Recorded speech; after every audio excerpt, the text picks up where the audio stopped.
tem essa questão dos meios digitais, e você como educador popular, eu vejo duas coisas acontecendo, Frei, eu gostaria que você comentasse. Primeiro, quando a gente fala de militância, militância, historicamente falando, a gente tinha aquelas panfletagens em fábrica, na militância era na rua, as próprias comunidades eclesiais de base, da qual você fez parte ativamente, né? Então, eu não sei se a verdadeira militância ela tá nos meios digitais e aí contribui melhor para isso, ou se de fato é um prejuízo, se a gente for falar numa perspectiva de esquerda, né? Por conta daquela militância antiga, né? Se é de fato é comparável, se é prejuízo, ou se de fato é um benefício. E outro ponto, que é a questão das bolhas, né? Se a minha ideia é não falar para as pessoas que se parecem comigo, ideologicamente falando, se a minha ideia é conquistar corações e mentes fora dessa bolha, será que muita gente que cria conteúdo na internet não está criando para os próprios seguidores, em vez de conquistar quem realmente precisa ser conquistado? Concordo plenamente. Eu acho que as duas questões que você levanta. Primeiro, eu creio que a militância digital não exclui a militância presencial, de mobilização de rua. Uhum. E posso dizer isso ao inverso. A militância de mobilização de rua não exclui a digital. As duas são importantes. Não são ou não deveriam ser excludentes. Uhum. Porque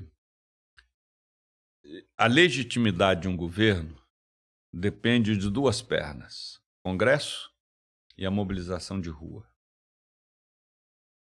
Se o Lula tivesse hoje uma grande mobilização de rua em função das propostas que ele tem apresentado, ele forçaria o Congresso a recuar. Ele não precisaria fazer tantas concessões ao Centrão. Estou convencido disso. Por quê? Porque se você tem gente na rua, você tem eleitores ameaçando os futuros mandatos dos atuais congressistas. E eles vão começar a pensar duas vezes.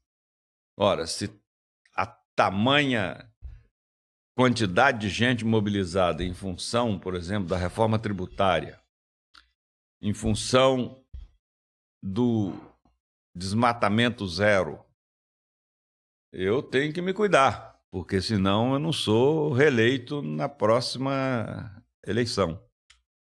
Então, eu creio que isso é uma questão fundamental. O governo é que nem feijão, só funciona na panela de pressão.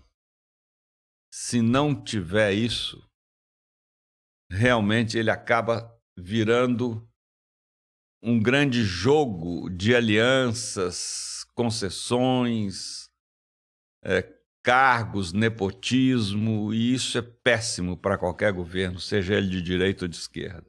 Então, realmente, eu tenho insistido muito nessa tecla. Embora não fazendo parte do governo, mas como eu tenho acesso a muita gente no governo, e a razão que me leva a Brasília daqui a 2 dias é a importância da educação política do nosso povo.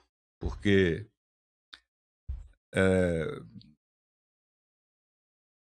a eleição do Bolsonaro mostrou isso. Depois de 13 anos de políticas muito favoráveis ao povo brasileiro, que foram os 2 mandatos do Lula e o mandato 1,5 da Dilma, a Dilma foi derrubada sem nenhuma mobilização popular em apoio a ela.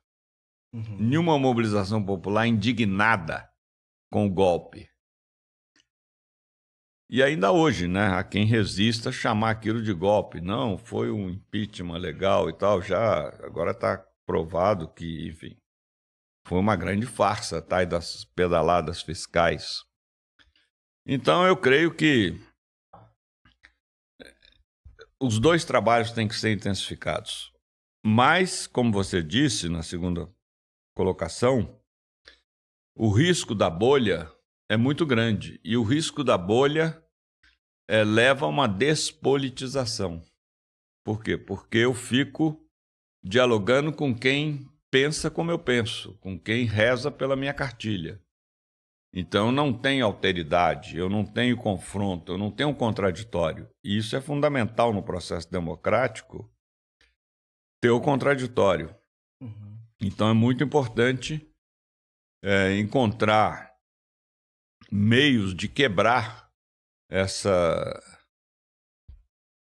esse monopólio de uma suposta verdade de uma bolha e, ao mesmo tempo, reduzir o nível de emocionalidade que há nessas bolhas. Porque outro problema das redes digitais é que elas permitem que eu tenha em amplo alcance, alcance mundial, que eu emito um Zap, um Twitter, algo no Instagram e chega lá na Austrália, no Japão, nos Estados Unidos, no Alasca,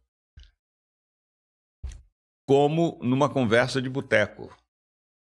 O mesmo alcance. Só que na conversa do boteco eu posso xingar, posso falar mal de alguém e esse alguém não está nem sabendo.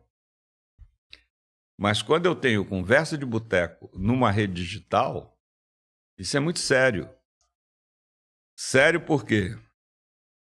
Primeiro, porque nem sempre o outro tem como se defender. Segundo, eu estou fazendo difamação, perjúrio, infâmia de uma pessoa e aquilo corre pela via do emocional. E as pessoas que não gostam daquela pessoa que eu critiquei emocionalmente também vão aplaudir.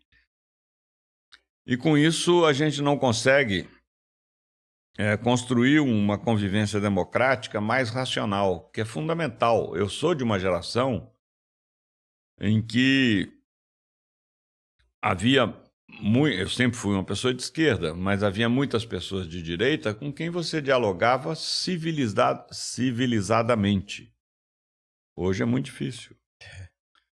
Por quê? Porque as redes acabaram levando a um tom predominantemente emotivo e não racional.